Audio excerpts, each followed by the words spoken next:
Okay, so then another one was the potting soil. So this is like the potting soil versus seed starting the mix, seed starter. basically. Yeah, and it's the name brand versus the store brand. So for example, I think one was like twice as much because it was a name brand situation. Right. We got the store brand, which is just regular potting soil. It has a little bit of pine bark, has a little sphagnum peat moss, some slow release fertilizer, and some water retention mechanisms in order to hold the moisture.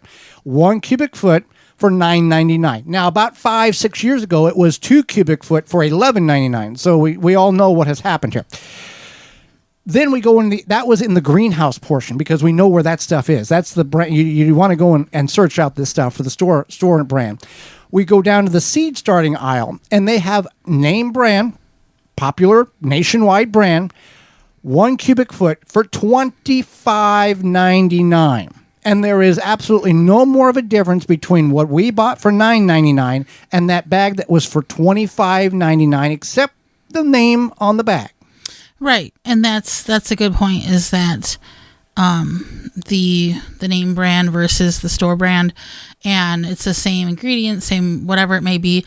I mean, it may be like a little bit of a difference, but for the most part, $18 difference, yeah. No, it's not $18 difference or whatever that figures out to be.